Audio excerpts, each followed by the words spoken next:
everybody. Welcome back. My name is Donna Basic Tech Walters, and I am here as part of GPU the show. Today, we have a couple of really awesome guys that made just this phenomenal game, and I cannot wait to talk to them about it. So I'm here with Pete Ho-Ho Hansel. He's going to give a brief background on his role and how he helped develop this game. And then I also have Kyle, the winner, Win, who's also gonna give a background on his role, a little bit about what he did to contribute to the production of this game. So Pete, tell me a little bit about it. This game is called Substitute Santa. And in this game, Santa is sick and you've got to deliver the presents and save Christmas. So that's basically the idea behind the game.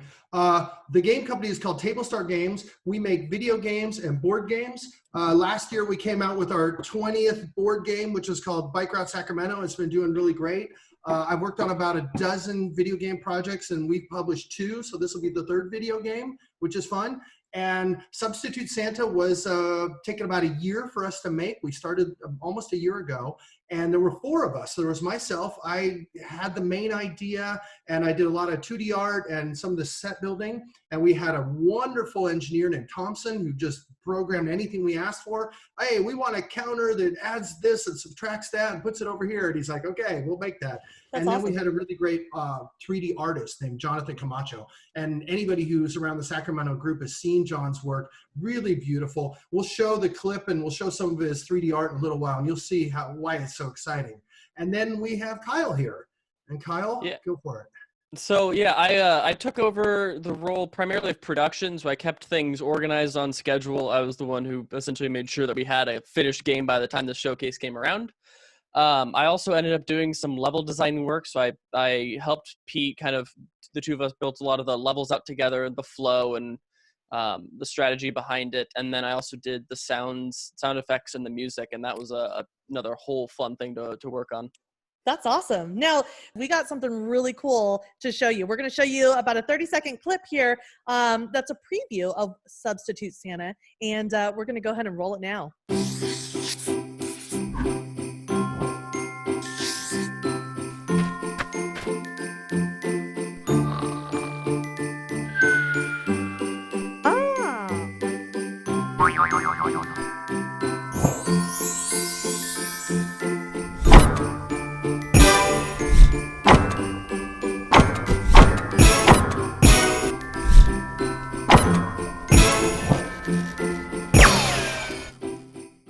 That was so cool. And I just absolutely love those little jingle bells just kind of rattling around in the background, and the shooting of the presents right into the chimney, and like the counter. Like, that was just awesome. And y'all did such a great job with all the texture of the snow and everything. So huge props to everybody that really helped design this game and put it into action. That's so cool. What were your favorite parts, Kyle? I really like the different levels. So we got really deep into these different ideas of, okay, we want like a big city, we want these farmlands, we want these narrow canyons. And I think the diversity between the different levels is one of our favorite things, both as the development side and playing through the games and kind of experiencing those levels as a player. That's awesome. And then what about you, Pete? What did you like the most out of the game? For me, really the most fun, I'm an art guy and I love making the levels. You know, it's great to see the game come to life and play with this and that, but the terrain tour, you got to build mountains and then put the little houses in and the trees, and you fly through it and you're like, oh, I can't see that house. I got to move it over here and move this mountain down and raise this one up, and let's paint that one brown because it's kind of too snowy. And you run it again, and you see it again, and you're like, ooh, that's kind of cool. Let's change this. And then Kyle sees it and Kyle says, I can't shoot that one. That one's too hard.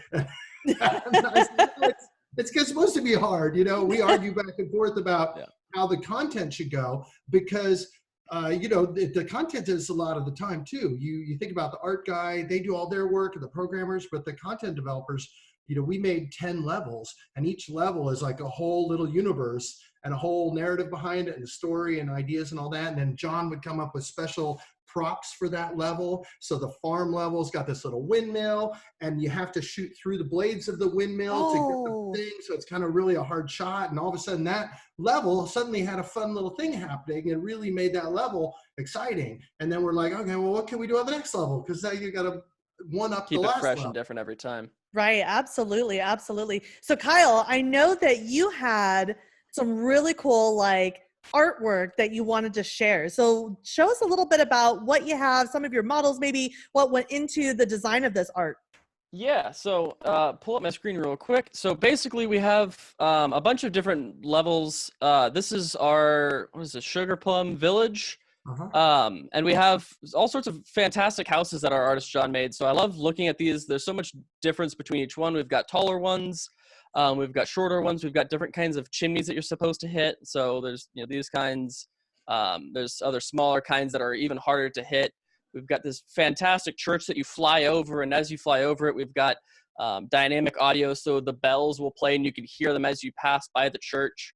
And so really, I'm just a huge fan of the art and the pieces that we got to be able to build these levels and worlds out with, down to little trees and street lamps and walls and all sorts of fantastic stuff like that. Kyle, turn on the gizmos and talk about how the control actually works. Yeah, so as I hit the button, you can see the absolute chaos that is the level design field. So we have all sorts of boxes that trigger things. So if you don't hit a chimney, then you go through the box, it's registered as a miss.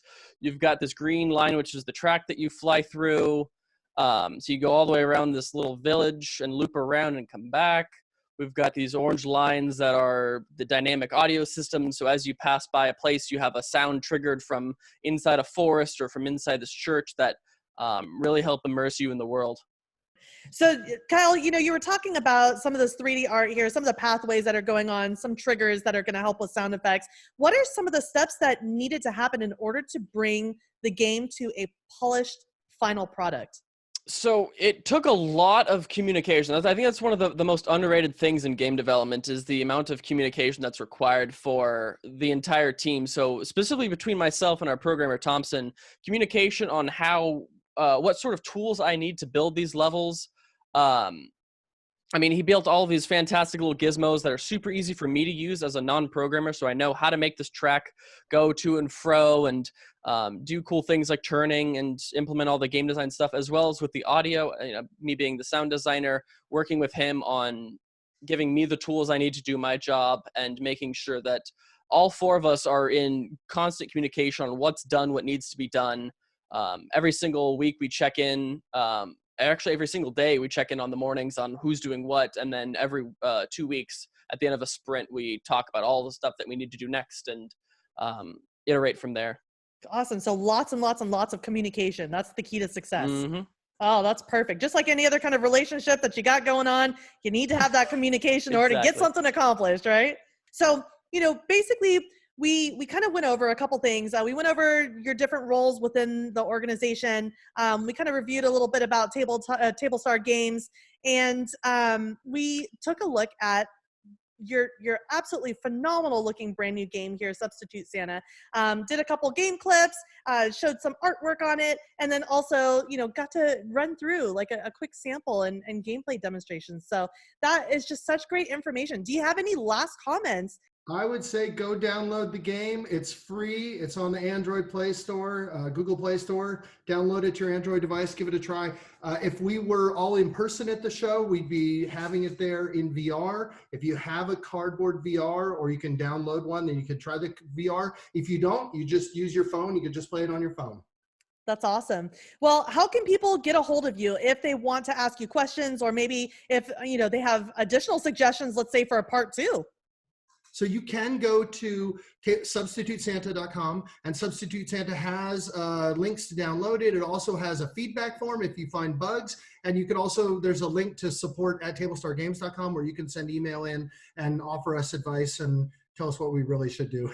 Fantastic. Well, Kyle and Pete, thank you so very much for chatting with me today. I loved everything about your game. It's just, again, I love Christmas, and I'm looking forward to playing it this year. This is just going to be so phenomenal. And good luck. Congratulations on such a successful launch so far. And we will talk with you soon.